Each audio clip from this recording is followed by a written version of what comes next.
Hello guys! Hello Pisces! Welcome dito sa aking channel. Kapalaran 888. Welcome guys. Alamin natin kung anong messages, vibration, gabay energy para sa lahat. Ito ay general reading. So, alamin natin yung next 3 months mo from April, May, June 2025. So, 3 months reading siya. Tingnan natin, Pisces, kung ano ang general message para sa iyo sa susunod na 3 buwan. Okay? So, kumuha tayo dito, Pisces, ng isang baraha. So, since malaki to, kumuha lang tayo dito ng para sa'yo talaga. Okay. Pisces. 5 of Wands. Okay.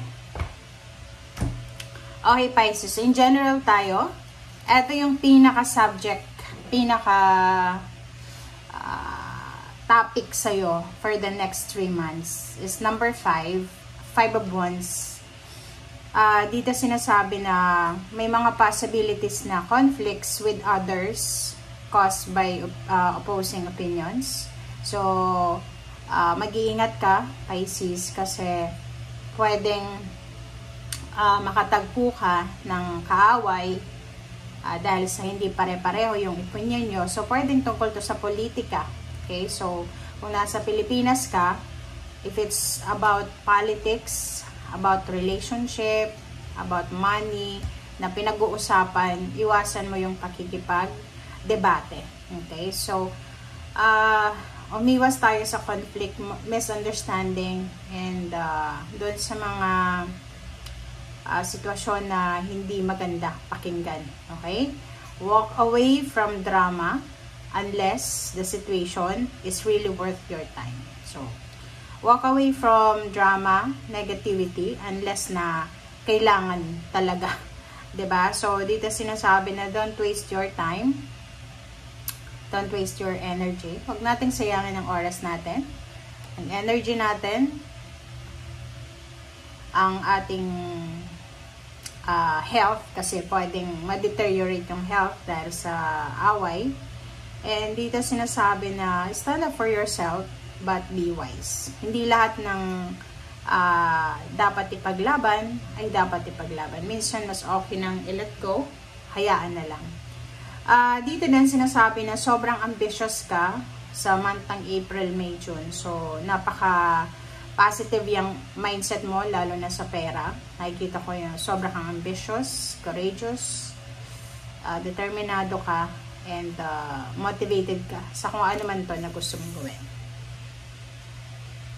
Okay, dahan-dahan lang ako ngayon, Pisces, kasi para makuha ng lahat ng energy and para mabawasan din yung sobrang pagka-hyper ko. Hyper yung reading ko lagi.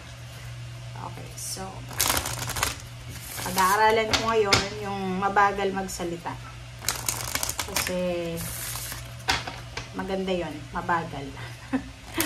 Okay. Okay, kumuha tayo dito, Pisces, ng isa. Communion. Wow, eagle. Okay. So, kung makikita mo naman, yung eagle is symbolizes victory and success.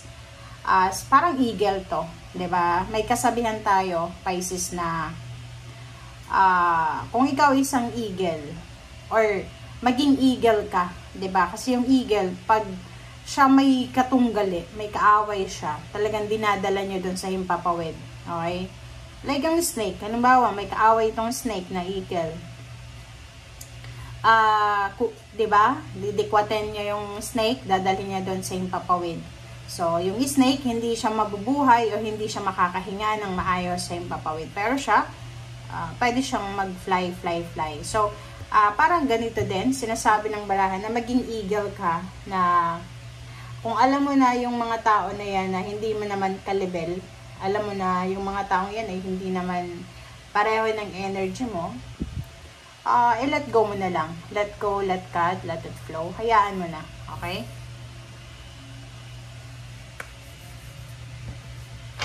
Okay, thank you, Pisces. tingnan natin kung ano ang sasabihin pa sa'yo. This is 3 months reading. So, in general lang tayo kasi baka abutin tayo ng 1 oras kung aalamin natin lahat. Okay. First 2 cards tayo. Pisces, ang first 2 cards mo dito is pareho siyang fiery, diba? Pareho siyang wands. 6 of wands and 3 of wands.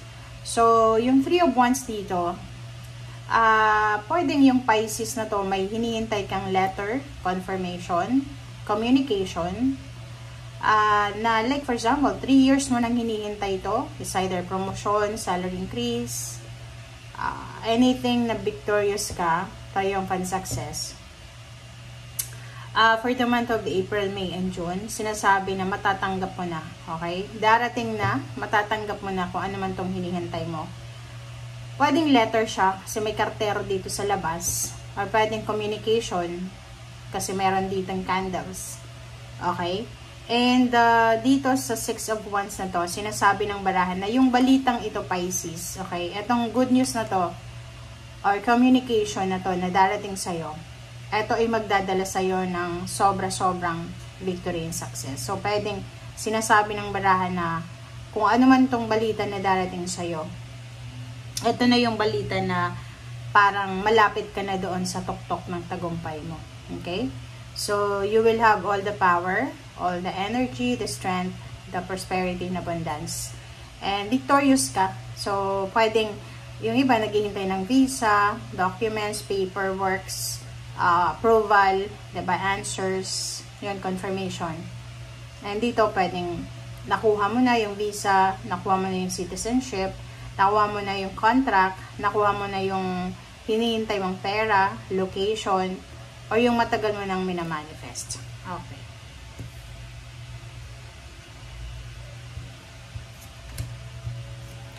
Okay, next card natin, Pisces.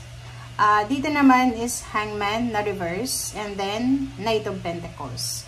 So, doon sa mga Pisces na siguro matagal na kayong naghihintay ng mga financial windfall, di ba? Marami sa inyo na sobrang workaholic, sobrang motivated, nagmo-multitask, pero minsan hindi nakukuha kung ano yung gusto.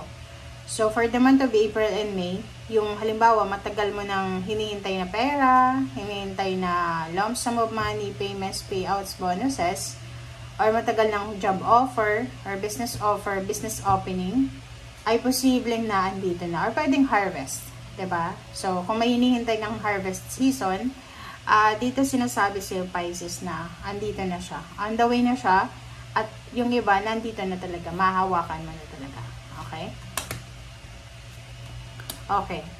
So, next card natin is Two of Pentacles and Chariot.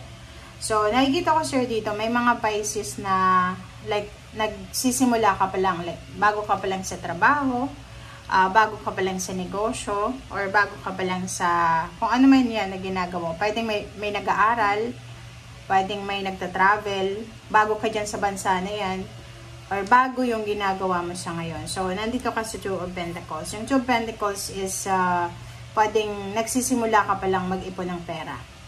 Yung iba naman sa inyo, pwedeng nagsisimula ka pa lang na magtrabaho. Yung iba ay pwedeng nagsisimulang mag-invest, parang ganun. Dito sinasabi ng Chariot card na kung ano man tong sinisimulan mo, ay magdadala to sa'yo ng overall success. Magdadala to sa'yo ng overall happiness, victory, and success. So, ibig sabihin, may progress, may development, may progress, may blessings na parating sa'yo. Fast movement siya. Okay?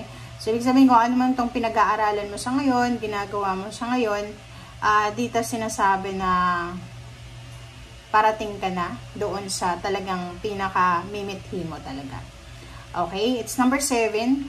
If you're waiting for progress, like estudyante ka na, college student, or nagmamasteral doctoral, kung medyo natatagalan ka na sa progress mo, dito sinasabi sa'yo, Pisces, na huwag kang mag-alala kasi on the way na siya.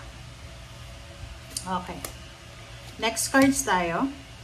It's number 8 and 9. 8 of Wands, and then 9 of Swords.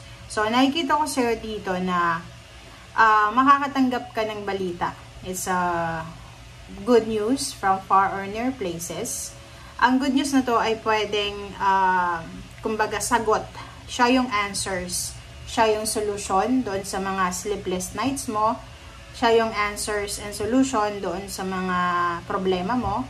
Siya yung solution doon sa mga pinoproblema ng mga kapamilya mo, or siya yung balita na hinihintay mo na pwedeng makapagbigay ng answers, makasolve ng kung ano yung imbalances sa ngayon. Okay. Okay, next card. Ang next card mo dito is Eight of Cups and the Hierophant. So, nakikita ko sa'yo dito na may iba sa inyo, Pisces, na siguro you're traveling with your family, with your spouse, with your husband or wife or family. Parang nakikita natin dito. And you're lucky. Okay? So, you're lucky this 3 months kasi yung mga tao na to na naandyan sa tabi mo, sa paligid mo, sila ang mga tao na talagang maaasahan mo. Okay? Parang sila yung mga tao na pwedeng makatulong sa'yo in times of sadness, in times of loneliness, scarcity, parang ganun. Okay, and next card mo dito, Pisces, is the Sun and King of Pentacles. So, yung 3 months na to, April, May, June, sobra-sobrang kaligayahan ang mararamdaman mo, Pisces. Especially para sa buwan ng June. Sa June na to, nakikita ko yung full of celebration dito. Okay, sa June, ang June na to ay sinasabi na posibleng may family celebration, family gatherings, maraming rason para mag-celebrate, maraming rason para magsaya, okay?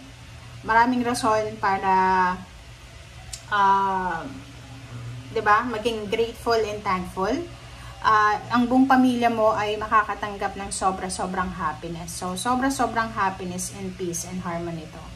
And next card natin is King of Pentacles. And isa sa mga rason kung bakit ka magiging masaya kasi financially, you have all the energy, you have all the success, and may hawak ka ditong malaking halagang pera. So, ibig sabihin yan, Pisces, na yung buwan ng April and May, June, especially June, financially, ang dami-dami mong hawak na pera. Financially talaga siya. So, yun. And sa ilalim mo dito is the World card. So, yun, parang sinasabi ng baraha, lahat ng mga pinoproblema mo ay matatapos na. It's end of delays, end of setbacks, end of stagnation, end of problems. Yung 9 of Swords na ito, pwedeng sleepless nights, pwedeng for few months, hindi ka makatulog sa gabi, parang ganun. But, for the month of April and May, June, recovery ito eh. Parang sinasabi na makaka-recover ka from sleepless nights, health problems, emotional problems, financial problems, and siguro for almost decades na nagbubulag-bulagan ka para sa relationship. Siguro yung mga relationship na alam mo na hindi naman totoo. And this 3 months na to, sinasabi na marirealize mo na may mga tao dyan na talagang pwede mong pagkatiwalaan, and may mga tao din na kailangan mong iwasan. Okay? And yun, marami kang isa-celebrate na victory.